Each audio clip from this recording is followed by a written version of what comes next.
Hello everyone. In this video we're going to specifically talk about the NKBA Kitchen and Bath Guideline Access Standards. Let's get started. The access standards were developed to provide designers with good planning practices that consider the needs of a range of users. So we need to talk about everyone who might use your design, and their differing abilities and differing ranges of motion. The access standards were based on a code called the ICC, Accessible and Usable Buildings and Facilities. ICC stands for International Code Council, and this is the same document that our California standard codes were also referenced. And so they are compatible. However, there is always the caveat to check local, state, and national laws that apply to your design. What exactly might those local, state, and national laws be? Well, here's a couple of examples. First is the Fair Housing Act, right here. The Fair Housing Act is a federal law that applies to multifamily buildings of at least 4 dwellings. As a federal law, it's enforced by litigation and not by permit. That's the same with the ADA, the Americans with Disabilities Act. It applies to places of public accommodation, that would be hotels, and commercial facilities. Doesn't apply to single family or private housing.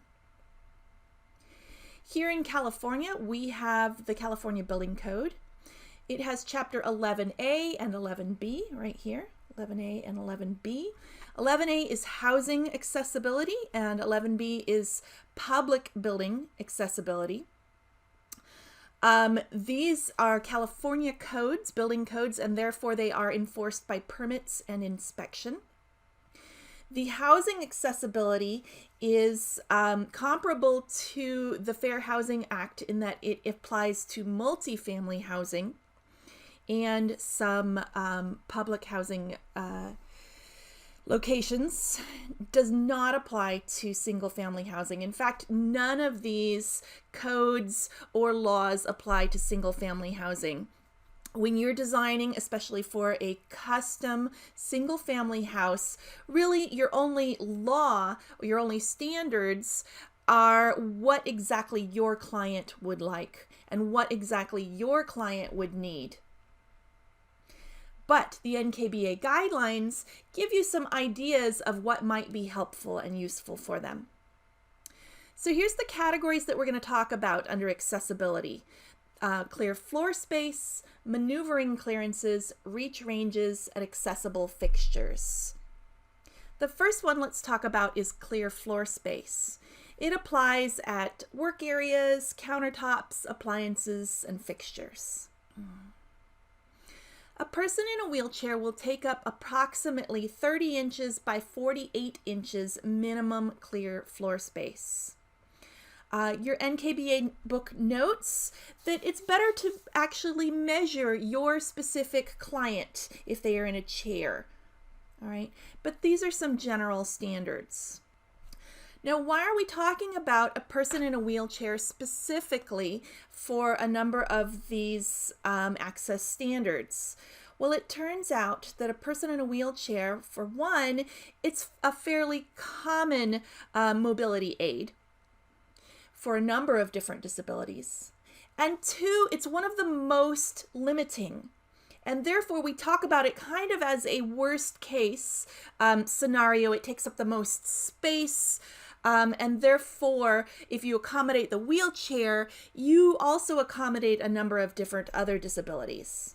So just know when we're talking about accessibility in general, we're not necessarily talking only about wheelchairs, but a lot of the accommodations and the access standards specifically talk about wheelchairs. So, for example, clear floor space. And here's an example of clear floor space requirements for a kitchen. There are a number of them. You want a clear floor space at every appliance. But for example, here in Guideline 13 for dishwasher placement, you want a clear floor space of at least 30 by 48 inches. There's that standard for wheelchairs, positioned adjacent to the dishwasher door. Okay, and it shouldn't conflict with the dishwasher door in the open position. Now, clear floor spaces in front of each appliance and or fixture can overlap. All right, we're not expecting multiple people in a wheelchair in front of each of these items. So on the left is a picture of how they might overlap for a kitchen. And on the right, you see how they might overlap in a bathroom. Okay, it's not required that each of these clear floor space areas be separate. Moving on to our next topic, maneuvering clearances. We'll talk about clearances at doors, clearances through a space, and clearances to turn around within a space. So remember, we're talking about a person in a wheelchair because it's almost a worst case scenario in terms of how much space that person takes up and that mobility aid needs. So here are the turning radiuses of a wheelchair. First of all, on the left is a simple circle. It takes a 60-inch minimum diameter turning radius for a person in a wheelchair to turn. Okay, so that's a circle 60 inches wide. If you can't provide that circle, an option is a T-shaped space. Okay, and the arms of the T-shaped space are 36 inches wide by 60 inches long. So a person can pull up, back, and then go through.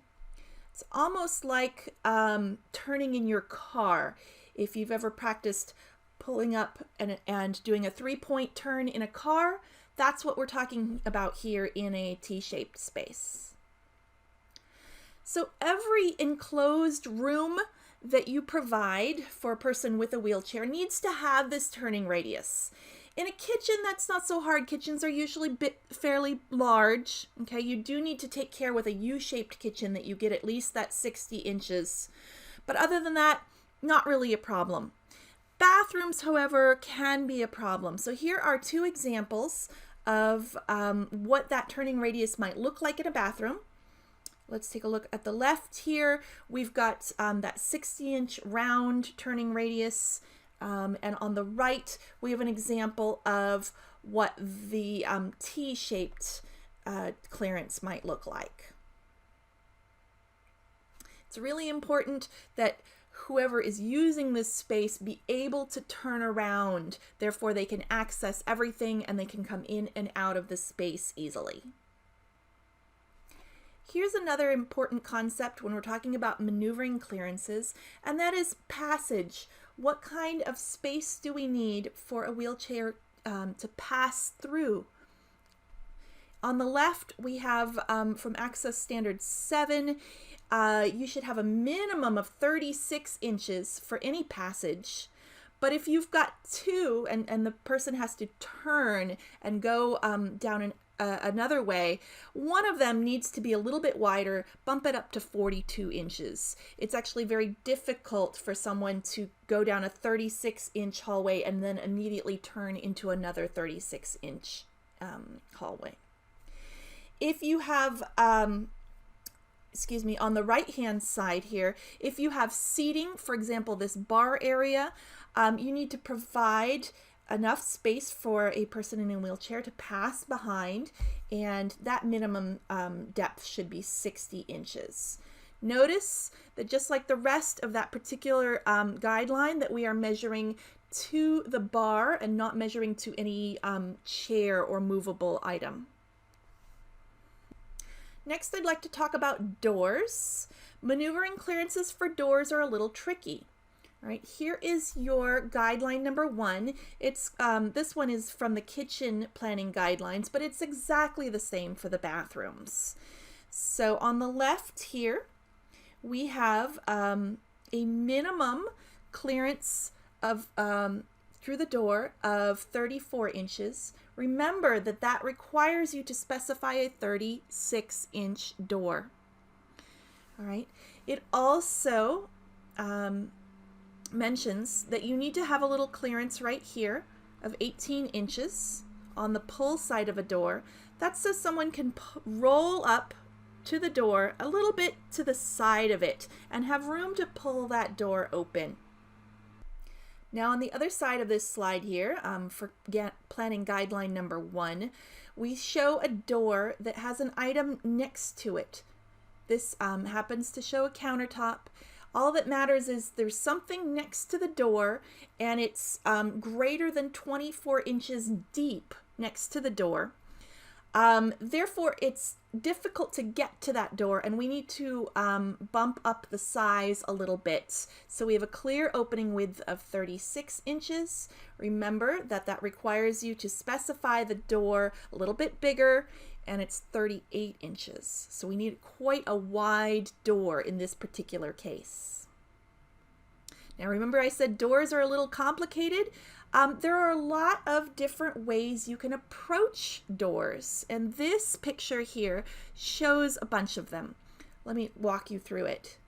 First of all, you can come at a door with a front approach, as in you are directly walking at the door, and that's shown right here, front approach, directly walking, or in this case, rolling at the door.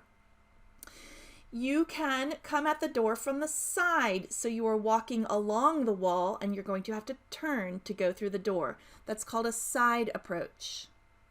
So we have a front approach to a door and we have a side approach to a door.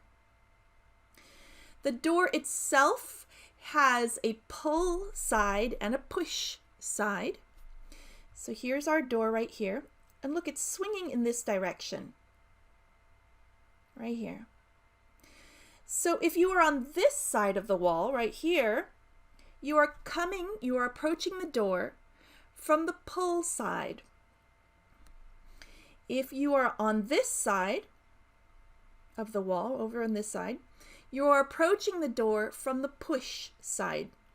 So we have a pull side of a door and a push side of a door.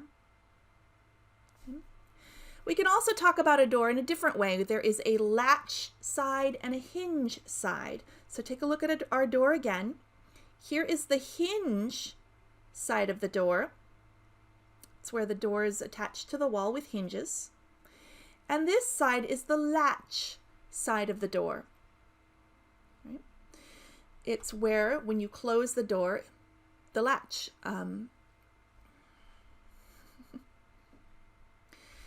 So in these many different conditions, you can approach the door. Front approach, side approach, pull side, push side, hinge side, latch side. Okay, many different ways that you can approach a door. Now, these different ways you can approach a door require some different clearances. Okay, if you are working with commercial construction and public buildings, you'll need to follow the California Building Code, and they have this table, and they have a lot of pictures too, but I'm not going to go into that today, of the approach direction of a door from front, from hinge side, from latch side, and the door side, whether it's a pull or push. And then that gives you the exact clearances you need around that door. So if you're working with commercial construction in a public building, you'll need to follow these rules. And if you're working with a private kitchen or bath project with a client who needs these kind of mobility aids, you'll also want to use these clearances as guidelines to make sure that your clients can easily maneuver around doors. Next, let's talk about reach ranges. These are going to apply at work areas, at countertops. They're going to apply at appliances and at fixtures, at storage, and at accessories. So you're going to want to make sure that your client can easily reach all of these items. Remember that we're talking about specific reach ranges for a generic person in a wheelchair. You are going to want to investigate your particular client's abilities and make sure you customize the reach ranges for them. But let's talk about in general. In general, a person in a wheelchair can reach forward and reach to the side. So we're going to be talking about forward reach, kind of on this side of the slide here, and about side reach ranges. For forward reach ranges, you can have an unobstructed reach range of between 15 inches right here and 48 inches off the floor. So 15 inches to 48 inches. That's going to be your unobstructed reach range in the forward direction. But what if you have to reach over something? This is really common. You have to reach over a countertop or an appliance. It turns out you can't reach quite as far. An obstructed forward reach range, that would be right here and right here, is 44 inches maximum when you're reaching over a, for example, 2-foot deep countertop. So bring that reach range down a little bit. If it's unobstructed, maybe somebody can reach up to 48 inches. Obstructed, a little bit lower, only to 44 inches. Switching over to the side reach ranges, over here, if there's nothing in the way, or if something in the way is quite small, a person can reach from 15 inches to 48 inches in the side area. These are the same numbers as the forward area, it turns out. All right, so from 15 inches to 48 inches. But if there's something in the way, which is fairly common, all right, 46 is your maximum height. So bring that down just a little bit. All right, so a countertop of 24 inches, for example, okay, a person has to stretch to reach over that, and they can only reach up to 46 inches. Reach ranges are important, all right? You need to make sure that all of your controls are located within your client's reach ranges. There's nothing worse than not being able to reach a control for something. And any other important items, they've got to be within your client's reach ranges. So in your NKBA guidelines, here's one example of reach ranges, and it's in guideline 28, the storage. All right, it's important to have a variety of storage, not all your storage, but a range of your storage within the reach range. And here is an illustration of the accessible storage area. It's going to be from 15 to 48 inches above the floor. Okay, your person in a wheelchair is not going to be able to reach anything higher than that or anything lower than that.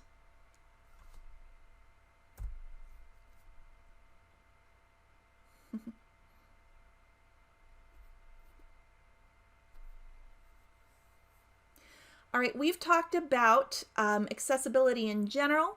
We talked about the different standards and laws. We talked about 3 of the 4 topics of accessibility: clear floor space, maneuvering clearances, and reach range. In my next video, we'll focus in on accessible fixtures and talk about all the specifics about sinks, toilets, baths, and showers. Thanks everyone, and see you soon.